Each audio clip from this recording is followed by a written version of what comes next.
या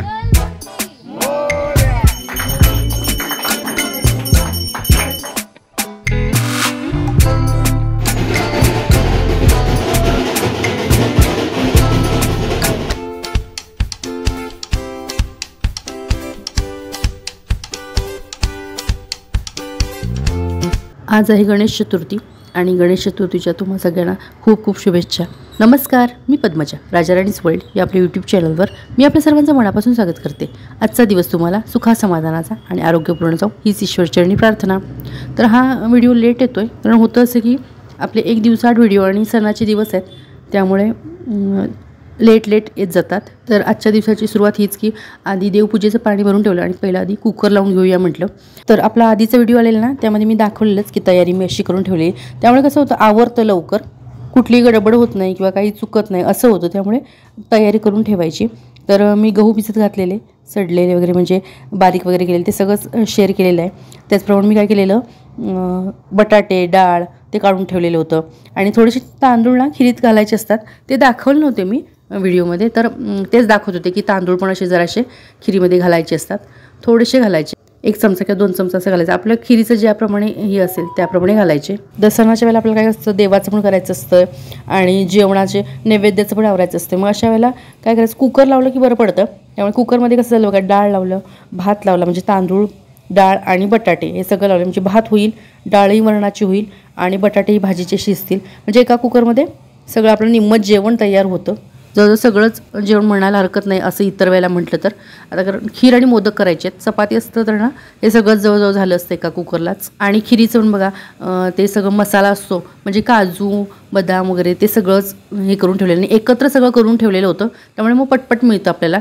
दुसऱ्या दिवशी ना घाई होत नाही, तर मग एका डब्यात जर असेल तर ते काढायचं, बारीक करायचं, मग त्यात वेळ खूप जातो। मग त्यापेक्षा असं काढून ठेवलेलं असेल आदल्याच दिवशी की ते आता तूप घेतलं बघा, तुपात मी ती टाकले ड्रायफ्रूट्स थोडेसे तळल्यासारखे केले, लगेच गहू जे भिजलेले होते ते त्यावर टाकले आणि थोडंसं पाणी घातलं, कारण जे भिजत घातलेलं ना ते पाणी काढून टाकलेलं होतं मी। आणि आता पाणी भरायचं होतं, कारण पाणी नळाला आलं तेच घेऊन कुकर वगैरे लावला किंवा गव्हामध्ये म्हणजे खिरीमध्ये जे पाणी टाकायचं ते नळाचंच घेतलेलं आणि आता हंडा भरून घेतला, म्हटलं हंडा भरून घेऊया घासून स्वच्छ। आणि पाणी भरत एकदा असं हलवलेलं बघा, कारण लागेल वगैरे खीर खाली, कारण कुकरमध्ये केली की काय हे नसतं, पण म्हटलं भिजलेले होते गहू छानपैकी मस्तपैकी, हाताने हे करून तर मस्त गहू भिजलेले होते, म्हणून म्हटलं पातेल्यात करूया। असं पातेल्यात शिजलेल्याची पण चव छान असते, म्हणजे जसं आपण म्हणतो ना की पुरणाची डाळ कशी का पातेल्यात शिजल्यावर ती वेगळीच लागते त्याप्रमाणे। तर आता हे पाणी दाखवते नाही, खिरीचं भांडं उचललं आणि पाणी ओतलं, तर झाले असं तुम्हाला मी परवाही म्हटलं, माझं सिलेंडर संपलं, बरोबर गडबडीतच असं होतं की सिलेंडर संपलं, त्यामुळे पाणी आम्हाला आंघोळीला यावर तापून घ्यायला लागते। आणि हा सिलेंडर संपला कधी सांगते, तो पण मी सांगितलेला कदाचित, कारण शनिवारी आपलं मी हे दाखवलं की मी नैवेद्य केला आपल्या शनिदेवांना, तर त्याच्या आदल्या दिवशी शुक्रवारी संपलेला, तर आला नव्हता बघा अजूनसुद्धा सिलेंडर। आता गणपती आज बुधवार आहे तर अजूनही आलेला नव्हता, तर तो सिलेंडर कधी आला सांगते, तर दुसऱ्या दिवशी, म्हणजे सणात नव्हता, सणात अशी नेमकी गडबड होते आणि सणाच्या दुसऱ्या दिवशी म्हणजे गणपतीच्या दुसऱ्या दिवशी आला गुरुवारी, त्यामुळे आंघोळीसाठी पण यावरच पाणी तापावं लागते। त्यामुळे एकेकाला असं पाणी देते, होईल तसं पाणी तापेल तसं, आणि मशीनला पाणी नंतर लावेल, आधी म्हटलं हे आवरून घेऊया आणि मग मशीनला लावूया, कारण जेवण लवकर आवरणार, हे एवढं सगळं आवरलेलं होतं त्यामुळे जेवण लवकर आवरणार। आता जी उकड काढून घ्यायची आहे ना, उकडीचे मोदक करायचे आहेत, तर ती उकड काढून घ्यायची आहे म्हणून ठेवलेलं आहे। तर उकड काढताना मी अनेक वेळा दाखवलेली आहे आणि मग अशी खिरीमध्ये गुळही घालून घेतलं, जसं पाण्यामध्ये हे झाले ना गहू, त्यावर मी लगेच गुळ घालून पण घेतलेला होता। मग बाकीचं सगळं काय जे टाकायचं ते टाकलेलं नव्हतं, ते कधी टाकणार ते दाखवते नंतर। त्याजवळ कुकर पण झालेला आहे, त्यामुळे डाळ बटाटे ते शिजलेले आहे, निम्म्यापेक्षा जास्त आता काम झालेलं आहे। हे पूर्वतयारी ही अशी झाली ना पटपट की मग जेवण आवरायला वेळ लागत नाही। आणि हे सगळं आवरल्यावर म्हटलं उकड काढूया, म्हणजे शांतपणे उकड जी असते ना ती व्यवस्थित काढता येते, म्हणूनच बहुतेक वेळेला सारण वगैरे आधी करतात बघा आणि उकड मग शांतपणे काढून घेतात, आणि ते गरम गरम लागते ना म्हणून। पण झालं असं की प्रणवला मी संध्याकाळी सांगत होते मला नारळ फोडून ठेव, नाही तर म्हणजे सोलून तरी ठेव, कारण इथे असे नारळ शेंडीचे असतात पूर्ण, इकडे आमच्या इकडे मिळतात ना कोल्हापूरला, वर शेंडी असते ती पूर्ण काढावी लागते आणि मग फोडून घ्यावे लागतात। तर मग त्याने वाढवलेच नव्हते नारळ, तर ते आत्ता आंघोळ करून मग वाढवून दिले, कारण नैवेद्याचं आहे त्यामुळे आंघोळ केली त्याने आणि मग वाढवून दिले। ते आता मी सारण करून घेणार, तर म्हणजे इतर वेळेला मी सारण करते, म्हणजे सगळीच जण शिकतात सारण करतात आणि उकड वगैरे काढतात, पण आता म्हटलं थांबण्यात काय अर्थ नाही, कारण कुकर पण नुकताच झालेला होता तो थंडही झालेला नव्हता. मग बटाटे म्हणजे सरळ हे झाले नसते मी उघडला असता तर, कारण तो एक ठराविक वेळेच्या आधी आपण उघडला असता ना कुकर, तर बटाटेही व्यवस्थित हे झाले नसते आणि डाळही व्यवस्थित हे झाली नसती. त्यामुळे उकड काढून बाजूला ठेवली आणि एक म्हटलं 10 मिनटात आपण तोपर्यंत हे, कारण 10-15 मिनटं ते पीठ ठेवावंच लागतं. म्हटलं तोपर्यंत आपण मग वरण आणि ह्याची भाजीची फोडणी टाकून घ्यावी. तर बटाटे वगैरे सोलून घेतलेले आहेत बघा, आणि बटाटे ते चाळणीवरच तिथे करून घेते, बारीक करून घेते. आणि डाळीची फोडणी करताना कसं करणार आहे, डाळीतच ते सगळं टाकून घेणार आहे. म्हणजे आता डाळीत काय टाकणार, तर मिरची, हळद, कढीपत्ता, हिंग ते डाळीत टाकून घेते आणि मग फोडणीला फक्त तेल आणि जिरे बटाटे सोलून ठेवते. म्हणजे कांदा वगैरे ह्यात काय घालणार नाही आहे, कांदा लसूण घालणार नाही, फक्त आलं मिरची त्याची फोडणी करणार. त्यामुळेच मी ते बटाटे वगैरे सोलून घेतले. नाहीतर कांदा भाजेपर्यंत कसं होतं, आता इतर वेळेला आपण खाण्यासाठी करतो तेव्हा कांदा भाजेपर्यंत आपला बटाटा सोलून वगैरे चिरून होतो. तरी फोडणी अशी टाकली बघा मी, ह्याच्यातच डाळीतच सगळं घालून घेतलेलं, म्हणजे घाई होत नाही अशा वेळेला. तर फक्त जिरे मोहरी टाकली आणि त्यावर हे सगळं ओतून दिलं, म्हणजे आपण वरणाच्या डाळीतच घालून ठेवायचं, म्हणजे घाई होत नाही किंवा विसरायला होत नाही. तर मीठ वगैरे टाकलं, गूळ जरासा टाकून घ्यायचा आणि मग नंतर मग कोथिंबीर किंवा जे खोबरं आहे ते नंतर टाकायचं. तोपर्यंत उकळू देत, म्हणजे तोपर्यंत दुसरं एक काम होतं आपलं. तर आता कढई ठेवली आणि पापड म्हणजे तळावं लागेल काहीतरी नैवेद्यासाठी म्हणून पापड हे तळून घेते. ह्याला माझे पापड संपत पण आलेत, उडदाचे पापड आहेत ते 1 किलोचे गेलेले. दरवर्षी म्हणजे 1 किलोचे पुरतात, पण यावर्षी लवकर संपले. तर आता ह्याच कढईत भाजीची फोडणी टाकून घेते. त्यातलं थोडं तेल काढून ठेवलं आणि भाजीची फोडणी टाकते. तर त्याला जास्त काही नव्हतं, कारण जिरे मोहरी मिरची आलं एवढंच आणि हळद घालायची आहे. कांदा लसूण काय ह्या नैवेद्याला करायचं नाही गणपतीच्या, त्यामुळे ते नाहीच करायचं होतं. त्यामुळे आणि आवडतं उलट कांदा लसूण काय नसलं की, कारण ते चिरत वगैरे जास्त बसावं लागतं. आता हे बटाटे हे करून घेतलेले ना सोलून चिरून ते टाकले आणि त्यामध्ये मीठ टाकलं आणि हलवून घेते आता भाजी. आता त्यात पण खोबरं आणि कोथिंबीर आहे ते नंतरच टाकून घेईन, वरणात जेव्हा टाकेन ना तेव्हाच टाकेन. तर चहा घेतलेला नव्हता अजूनपर्यंत, तो चहा आत्ता ठेवते. सगळ्यांनाच ठेवला, मी घ्यायची होती आणि मुलंही घ्यायची होती. तर चहा मी आत्ता ठेवला. मिस्टरांना तेवढा एकदा करून दिलेला चहा सकाळी, पण आम्ही काय घेतलं नव्हतं. मग एकदा चहा घेत बसलं की त्यात वेळ जातो. तर म्हणलं हे काम बघा निम्म्यापेक्षा जास्त आवरलेलं आहे माझं. आता खिरीचे थंड झालेलं आहे. गरम गॅसवर असताना मी कधी टाकत नाही, कारण ह्याचा जो हे असतो ना स्मेल तो राहत नाही. त्यामुळे ही आता बडीशेप पूड टाकली, पुन्हा वेलदोड्याची पूड म्हणजे वेलची पूड टाकली आणि जायफळ पूड हे पण टाकून घेतलं आणि मस्त घालून घेतलं. कोमट अशी आहे, पूर्ण अगदी गरम अशी नाही आहे, कारण वाफ येताना दिसत असेल. पण बघा मी खाली उतरून ठेवलेली. त्यासाठी खिरीमध्ये दूध पण घालून घ्यायचं आहे, तर ते नंतर घालून घेईन. एकदम गार होते खीर, कारण गूळ घातलेलं आहे ना, त्यामुळे नंतर घालणार आहे. आता चहा तयार झाला आहे आणि तोपर्यंत हे गणपती असे घरी वगैरे नेत आहेत, काही मंडळाचे पण नेत आहेत, ते तुम्ही बघा. आता तोपर्यंत आम्ही चहा घेतो आणि मग आपण बोलूया. बाकीचा व्हिडिओ नक्की बघा, कारण नंतर आमचे जे गणपती बाप्पा आहेत ते घरी वगैरे आणलेले आहेत, त्यामुळे ते नंतर आहे. हे आधी सगळ्यांचीच लगबग गडबड चालू आहे गणपती घरी नेण्यासाठी वगैरे.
तर आता चहा वगैरे घेतला आणि उपवास असतो आज आमच्याकडे. म्हणजे बायकांचा असतो ना उपवास असतो.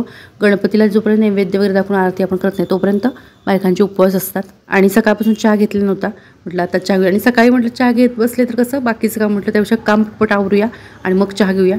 तर चहा घेऊन झाला आणि नारळ वगैरे तो मी गेल्यावर पण दाखवलं की मी मिक्सरवर बारीक करून घेते, तसं मिक्सरवर बारीक करून घेतला आणि आता त्याचं सारण करून घेते. गूळ साखर दोन्ही घातलेलं आहे थोडं थोडं. आणि गडबड काल ना तीळ आणि हे खसखस भाजून ठेवायला पाहिजे होते, ते विसरले. तर असे भाजून नंतर घेतले आणि त्यामध्ये म्हणजे सारणामध्ये मिक्स केले. आणि खिरीत पण टाकायचे राहिलेले ते पण लागलंच त्यात टाकून घेतले. ही अशी उकड काढलेली मस्तपैकी मळून घेतली. तर बघा वरण भात भाजी झाली, पापड तळून झालेत, खीर झाली आणि आता मोदक करायला बसले. आणि सारण थंड होईपर्यंत तोपर्यंत कपडे लावून घेतलेले मशीनला, म्हणजे कारण सारणही थंड होईल आणि कपडेही लावून होतील.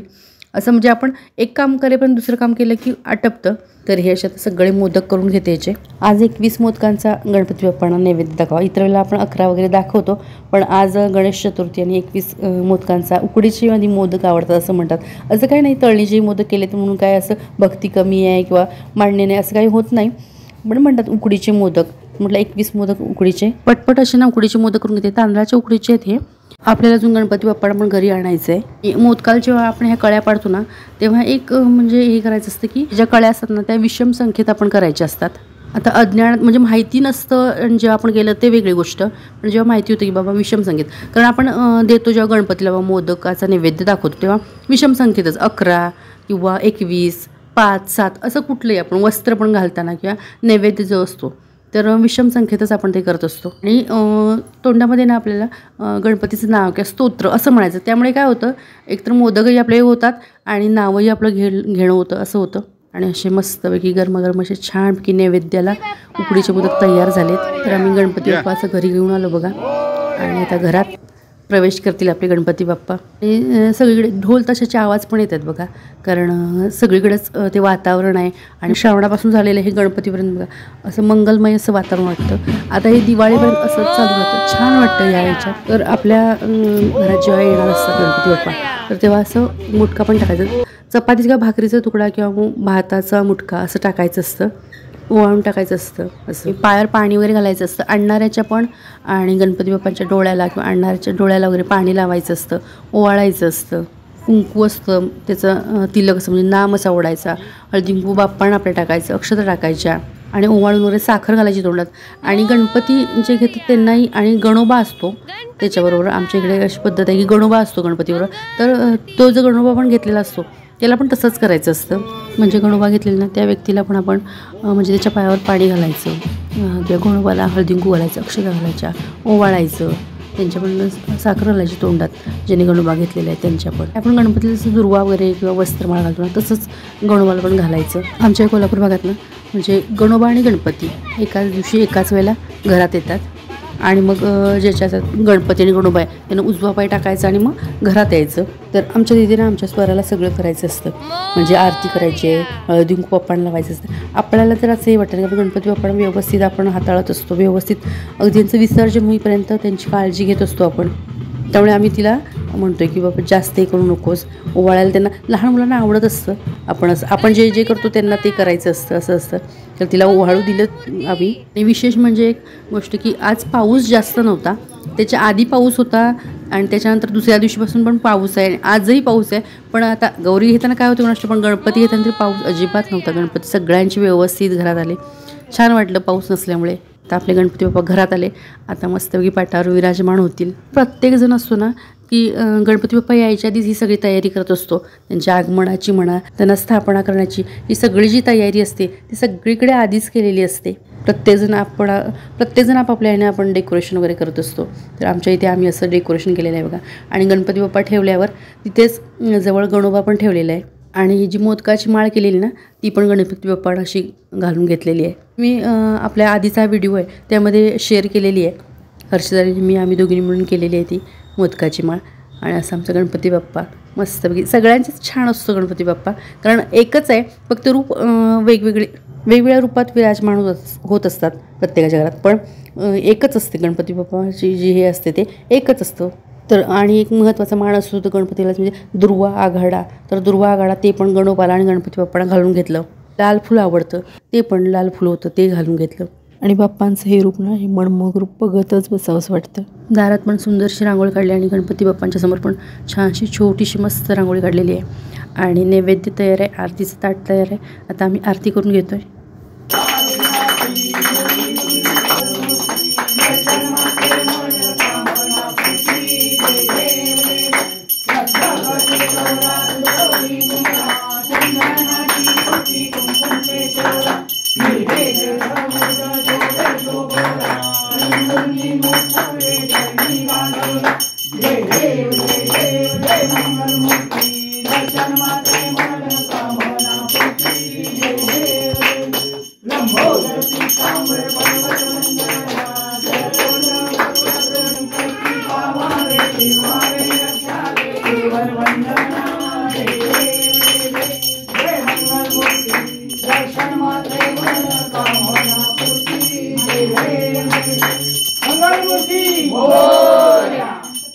आरती वगैरे झाली आणि इथं नैवेद्याचं दाखवून गेलेलं.